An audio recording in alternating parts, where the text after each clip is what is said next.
បើសួស្តីទាំងអស់គ្នាបាទថ្ងៃនេះខ្ញុំលើកយកមេរៀនមួយទាក់ទងទៅនឹងកំហុសដែលងាយនឹងកើតមាននៅក្នុងភាសាអង់គ្លេស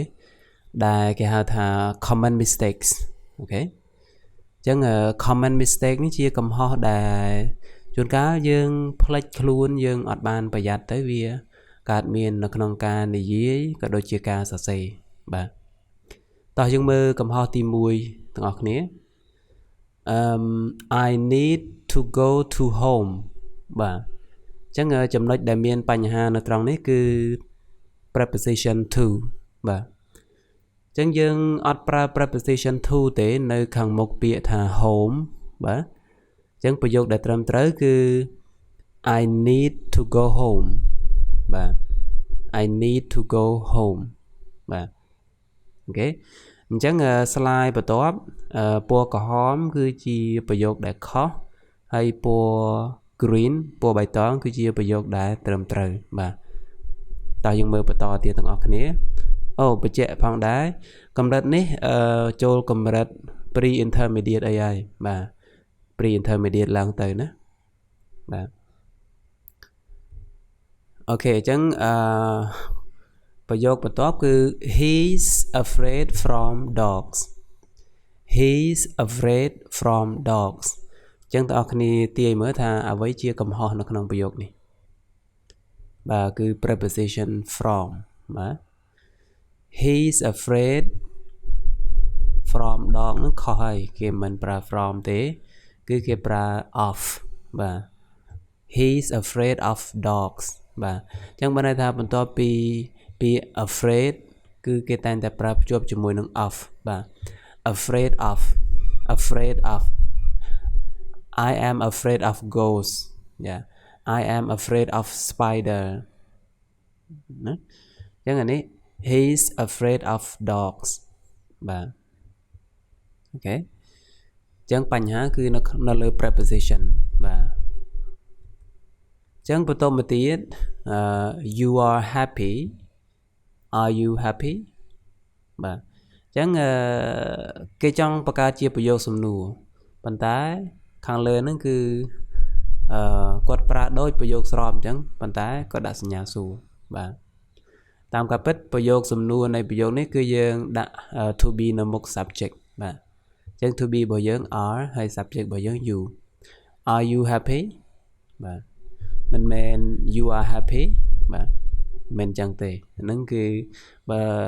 តាមវេយ្យាករណ៍គឺខុសហើយបាទហើយសូម្បីតែអ្នកស្ដាប់ក៏មិនគាត់ពិបាកយល់ដែរគាត់យល់ដែរប៉ុន្តែពិបាកនឹងយល់បើយើងប្រើប្រយោគថា are you happy អញ្ចឹងវាងាយយល់ជាងហើយវាត្រឹមត្រូវបាទអញ្ចឹងបន្តមកទៀតយើងមាន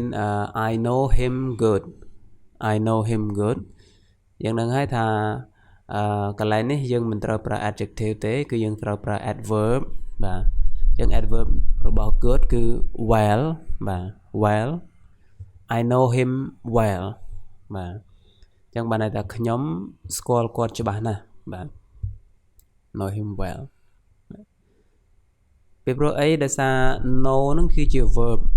អញ្ចឹងបន្ទាប់ពី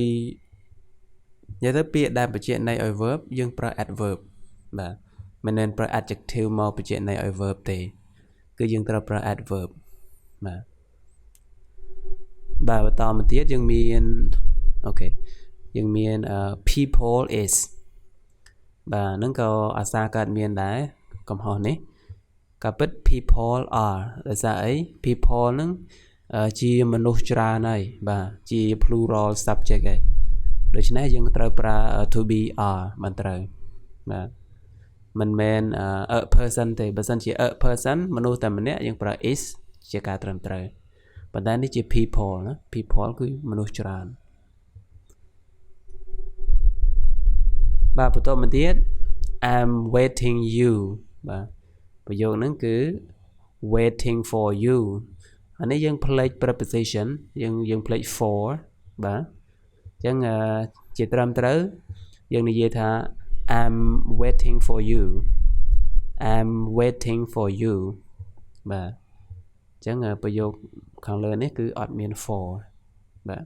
ចឹង preposition បន្ទាប់ពី wait គឺត្រូវតែប្រើ for បាទ I'm waiting for you I'm waiting for the bus I'm waiting for the taxi បាទអូខេចឹងខាងលើនេះកំហុសរបស់វាក៏មានមួយដែរគឺ to be បាទពាក្យថា agree នឹងគឺជា verb បាទគឺជាកិរិយាសព្ទហើយចឹងយើងអត់ចាំបាច់ប្រើ to be នៅមុខកិរិយាសព្ទទេបាទយើងថា I agree with you ហ្នឹងមិនត្រឹមត្រូវមិនមែន I am agree with you ទេបាទគឺ I agree with you I agree with you បាទមួយទៀតគឺ I lost the bus បាទ I lost the bus យើងអត់ប្រើពាក្យ lost ទេគឺយើងប្រើពាក្យ missed I missed the bus គឺយើងប្រើថា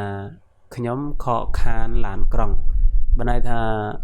មកអត់ទាន់ឡានក្រុងឡានគេចាញ់ចោលណា miss គឺខកខានបាទ everyone are happy កំហុសគឺនៅត្រង់ are ពីព្រោះeveryone ហ្នឹង subject វាជា infinite subject indefinite subject ជា subject ដែលមិនច្បាស់លាស់អញ្ចឹង everyone ហ្នឹង collocation subject verb agreement របស់វាគឺ is មិនមែន are ទេគឺយើងតែងតែប្រើវាជាមួយ is រហូតណាអញ្ចឹងយើងចងចាំអស់ហើយទៅថា everyone is បាទកាលខ្ញុំធ្លាប់រៀនអង់គ្លេសដំបូងក៏ខ្ញុំប្រើ are ដែរប៉ុន្តែក្រោយមក teacher របស់ខ្ញុំគាត់បានប្រាប់ថាមិនមែន are ទេអញ្ចឹង to be ដែលប្រើមួយ everyone គឺ is បាទហើយនឹងហើយភាសា everyone ហ្នឹងវាជាមិនមែន all people ទេគឺ every គឺ each one បាទអញ្ចឹង everyone is happy he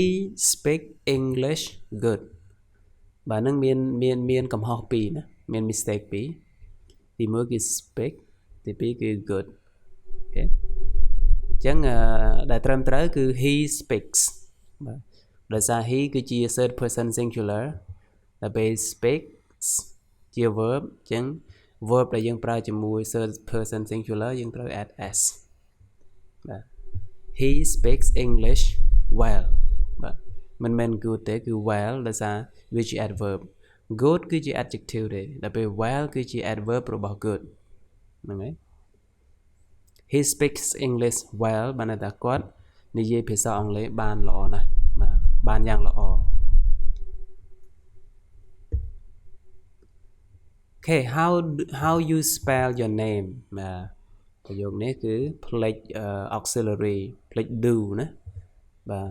អញ្ចឹងដែលត្រឹមត្រូវគឺ how do you spell your name how do you spell your name okay we are four បាទមិនត្រឹមត្រូវទេយើងត្រូវនិយាយថា there are four of us បាទ there are four of us គឺមាន there are មានបាទមានពួកយើង4នាក់បាទអញ្ចឹងបានថាមានគ្នាពួកយើង4នាក់ហ្នឹងហើយដូចជាជិះតាក់ស៊ីអញ្ចឹងគេសួរថាគ្នាប៉ុន្មាននាក់គឺមានគ្នា4នាក់អញ្ចឹងគេថា there are four of us I prefer tea than coffee ណាអាហ្នឹងក៏សារខុសដែរគឺយើងអត់ប្រើ than ទេគឺយើងប្រើ to យើងនិយាយថា I prefer tea to coffee I prefer tea to coffee ហើយពេលយើងប្រែថាខ្ញុំចូលចិត្តតែជាងកាហ្វេបាទឃើញទេយើងឮពាក្យថាជាងស្រាប់តែយើងដាក់ than អញ្ចឹងអត់ត្រឹមត្រូវណាអញ្ចឹង collocation របស់វាគឺ to I prefer tea to coffee បានន័យថាខ្ញុំចូលចិត្តតែជាងកាហ្វេហ្នឹងហើយអាខាងលើបើសិនយើងប្រែជាខ្មែរយើងស្ដាប់បានប៉ុន្តែអង់គ្លេសខុស I prefer tea than coffee ស្ដាប់បានល្អប៉ុន្តែគេមិនប្រើ than ទេនៅក្នុង grammar structure នេះគេប្រើ to បានត្រឹមត្រូវអូខេហ្នឹងហើយខ្ញុំមានតែប៉ុណ្្នឹងសិនអញ្ចឹងមាន comment mistake ច្រើនទៀតអញ្ចឹងដោយសារតែវីដេអូនេះវាខ្លីដែរលើកមកត្រួសអញ្ចឹងប្រហែលជាវីដេអូ ក្រោយទៀតខ្ញុំអាចដាក់វារឿងច្រើនជាងនេះហើយគឺថាវាមានច្រើនកំហុសដែរ